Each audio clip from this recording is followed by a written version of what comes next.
En estos tiempos de Semana Santa, donde cada uno de los seres humanos están planificando tantas cosas, donde muchos tienen en su boca la palabra de Cristo, yo quise conversar en esta oportunidad, dar este estudio en un momento sumamente importante de la vida de nuestro Señor para encontrar aprendizajes para nuestra vida, para no caer en el error de transformar estos días simplemente en un hábito, en una tradición, en hay que hacer esto o hay que comer esto o hay que dejar de hacer esto, y más bien invitar a cada uno de ustedes, y esta invitación también me la hago a mí, a que podamos utilizar este tiempo para conocer a nuestro Señor Jesucristo, para conocer su pasión, para conocer todo lo que Él hizo por mi vida, por tu vida, por nuestras vidas, y cómo esta invitación está extensa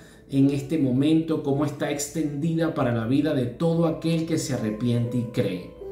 Dicho esta introducción, yo quiero animarte a que podamos leer Mateo 26, del 36 al 38. Me refiero a un episodio que sucedió en un huerto llamado Getsemaní.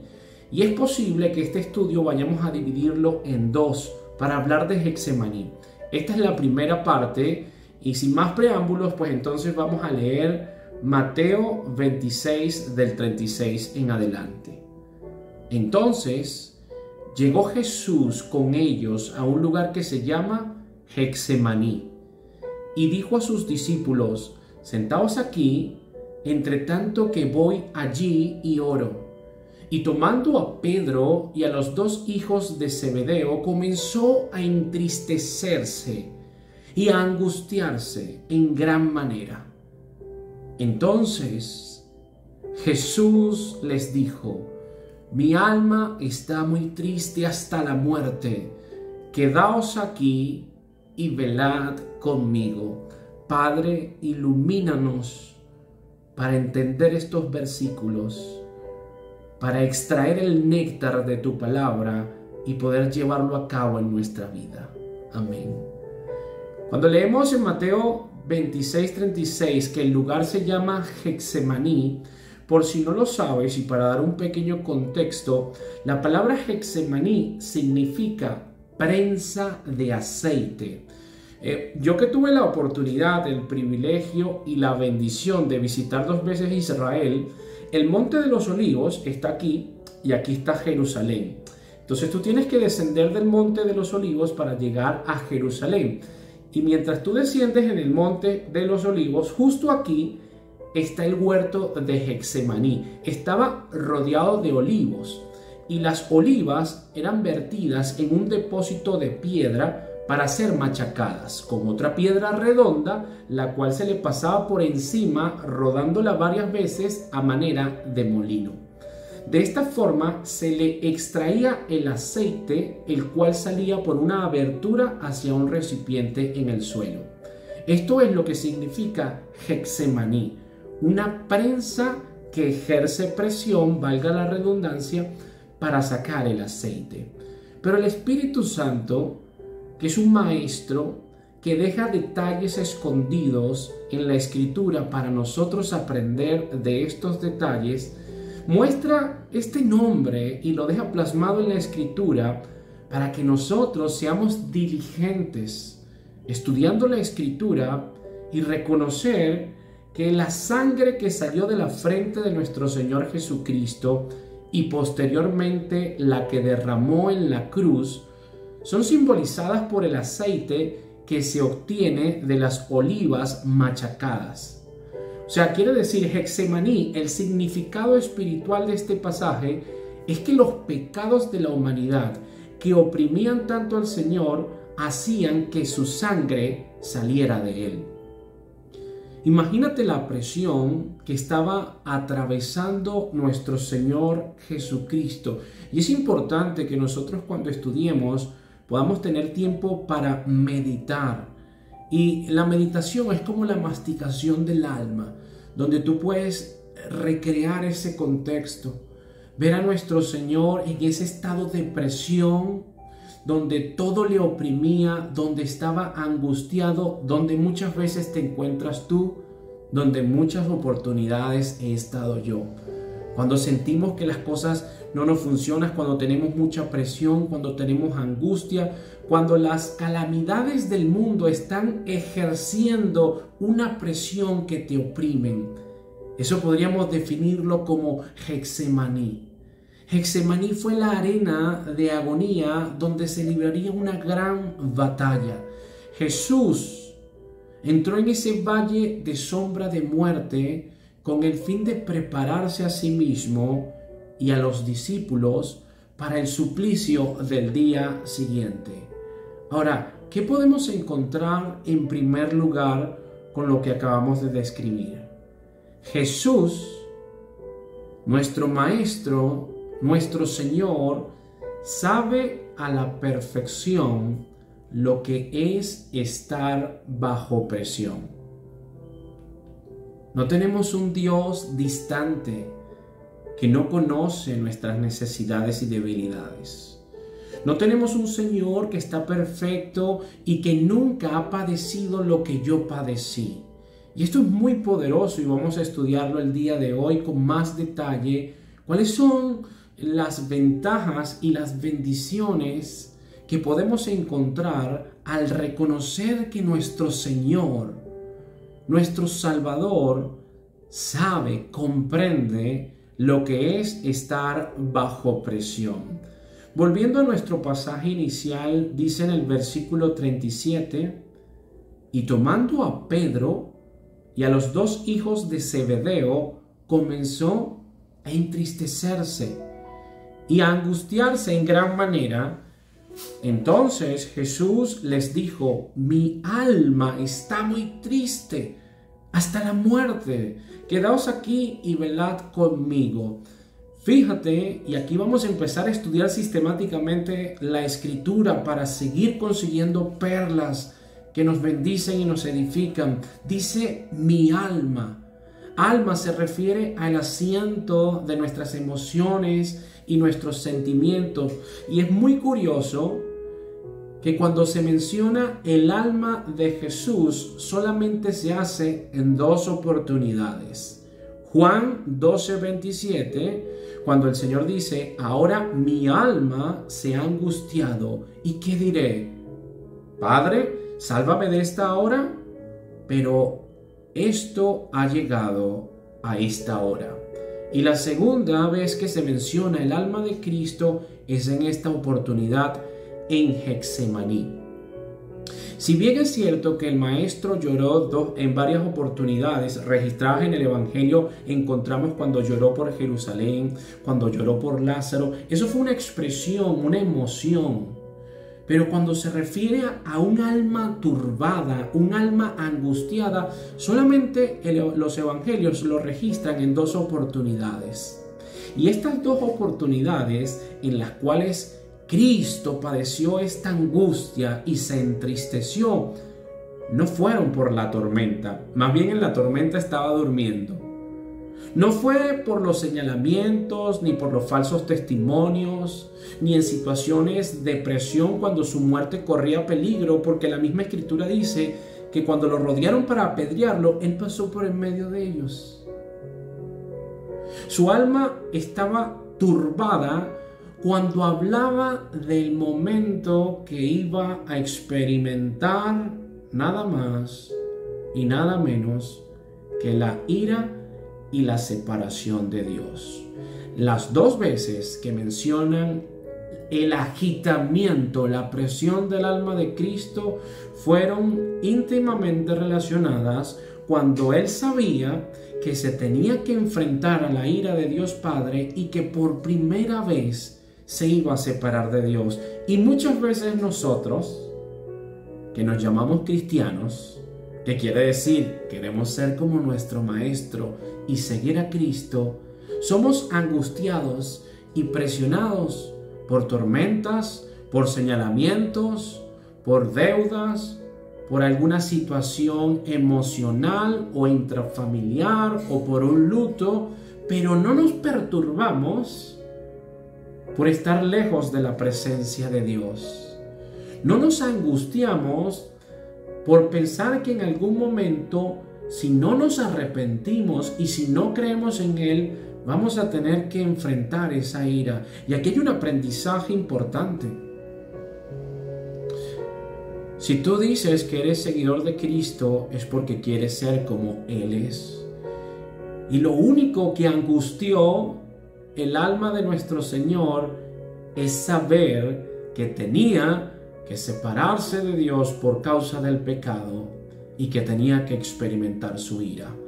Esta porción bíblica también confirma la humanidad de Jesús.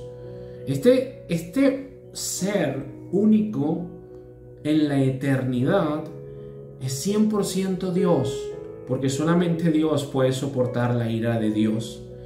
Y al mismo tiempo es 100% hombre, humano, para identificarse con nuestro dolor, para comprenderlo, para decirte a ti que estás sufriendo: yo sé por lo que estás pasando, dice Cristo.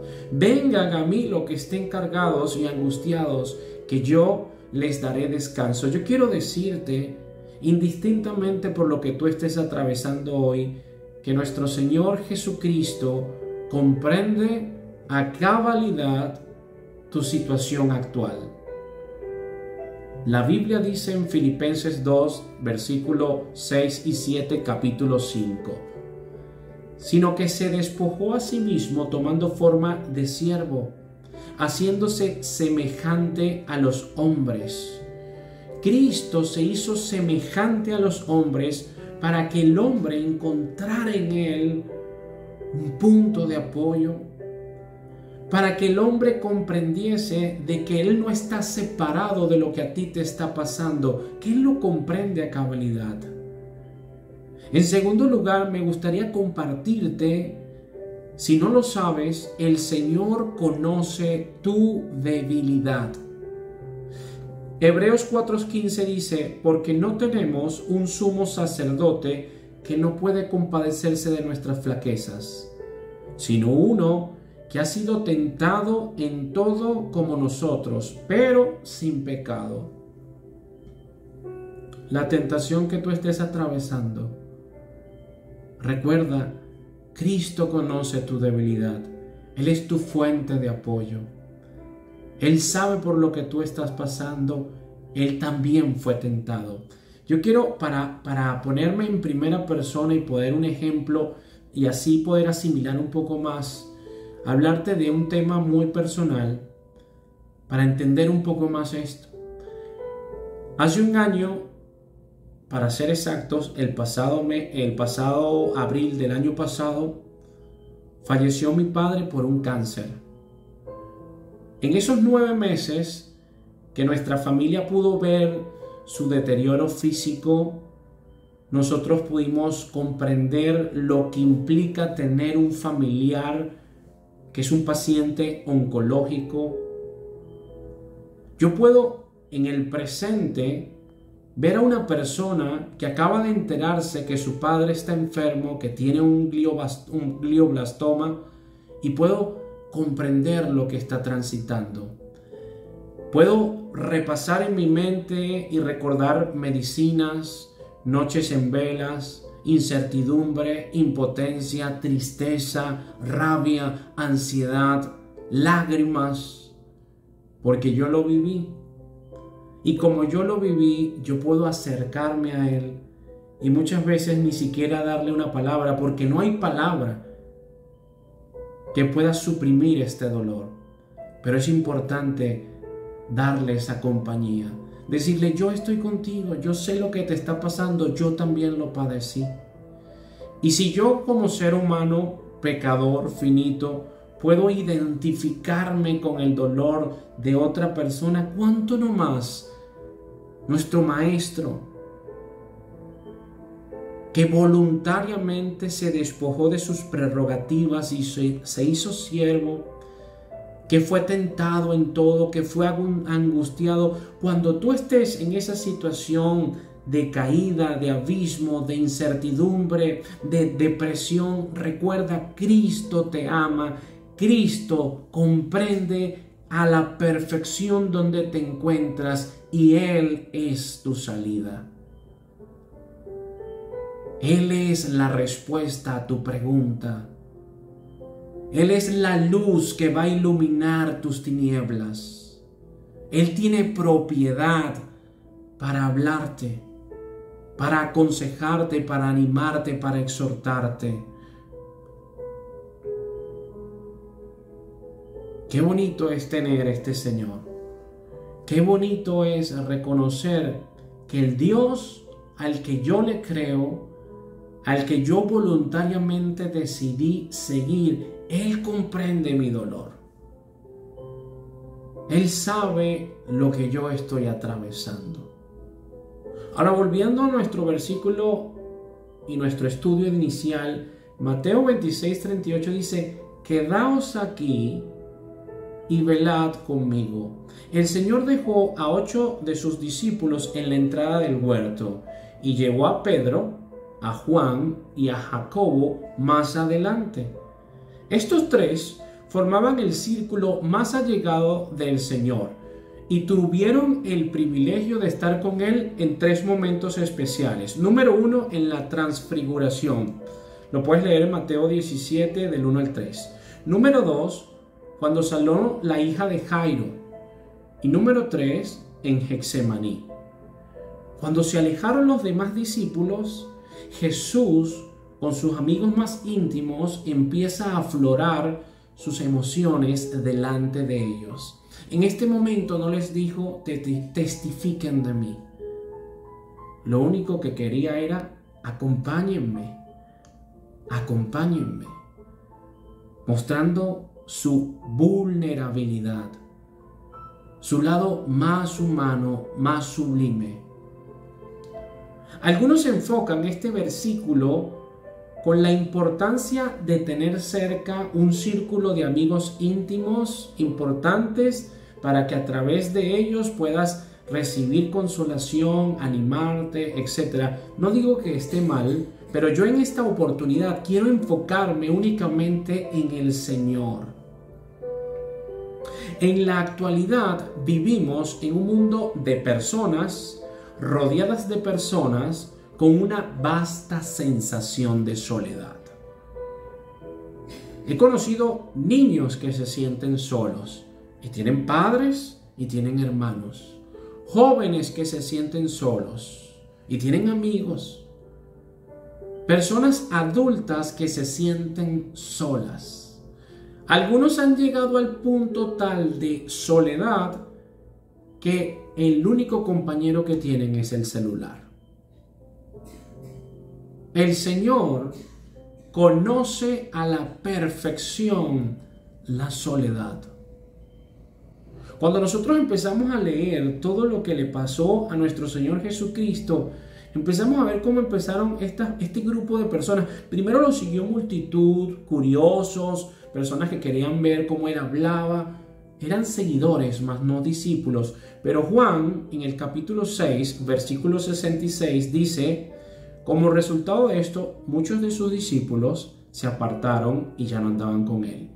Luego sus discípulos más íntimos lo iban a abandonar también. Mateo 26:56. Y por último, Él iba a ser desamparado por su propio Padre.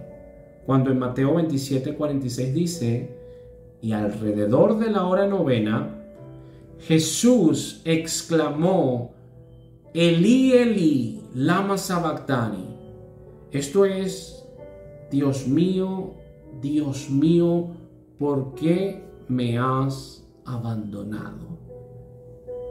Cuando tú digas: es que nadie comprende mi soledad, es que nadie puede entender el viacrucis que estoy viviendo, no es cierto. Cristo lo entiende. Cristo sabe lo que es sentirse abandonado y en un estado de soledad cuando necesitaba de los suyos. Por eso, si tú te sientes así, si tú estás en ese momento donde estás completamente intimidado, donde te sientes uno contra el mundo, es una oportunidad de oro para acercarte al Señor para acercarte a Dios y que Él sea tu compañía. Qué interesante. El que padeció la más fría soledad ofrece el calor de su eterna compañía. Cristo dijo en Juan 14:6, yo soy el camino y la verdad y la vida. Nadie viene al Padre sino por mí. Él es la verdad. Él comprueba que es la verdad resucitando al tercer día. Él dijo, Él advirtió, al tercer día voy a resucitar. Él confirma con su resurrección que es la verdad. Por tanto, podemos tener plena certeza que todo lo que Él dijo es verdad. Y en Mateo 28, que describe la gran comisión, las últimas palabras de nuestro Señor antes de su ascensión, dice el versículo 19 en adelante, id pues y haced discípulos de todas las naciones, bautizándolos en el nombre del Padre y del Hijo y del Espíritu Santo, enseñándoles a guardar todo lo que os he mandado. Y he aquí, presta atención, estas son palabras de Cristo, esto te conviene a ti, esto es para ti. Y he aquí, yo estoy con vosotros todos los días, hasta el fin del mundo. ¿Quién dijo esto? La verdad. El que padeció la más fría soledad, ahora ofrece a todo aquel que se arrepiente y cree el calor de su eterna compañía. Estos tiempos son tiempos importantes para meditar en la Escritura y para admirar aún más y más y más la pasión de nuestro Señor Jesucristo. Nuestro Señor Jesucristo, bendito sea por los siglos de los siglos, comparte su lado más humano, su lado más vulnerable para animarte, para recordarte que Él está a la puerta, que Él toca y llama, pero si tú lo dejas pasar, Él entrará y cenará contigo. Que tú en Él puedes conseguir un referente en tus aflicciones, en tus momentos de angustia, de tristeza, de soledad. Y finalmente podemos encontrar en el ejemplo de nuestro Señor que lo único que angustiaba su alma era pensar en que iba a separarse de Dios. Si hay algo que está angustiando tu alma en este momento y no es el pensar que te puedes separar de Dios, yo quiero animarte a que puedas pensar y meditar un poco en esto. En cualquier momento te vas a morir. En cualquier momento tocará la puerta de tu vida la muerte. Y en ese instante tú vas a poder comprender que el mundo espiritual es real. Por tal motivo, que nuestro foco, que nuestra intención, que nuestra idea principal sea siempre estar cerca de la voluntad de Dios, de su presencia, habitar en la sombra del Omnipotente, que lo único que nos dé pánico sea sentir que estamos lejos de Él.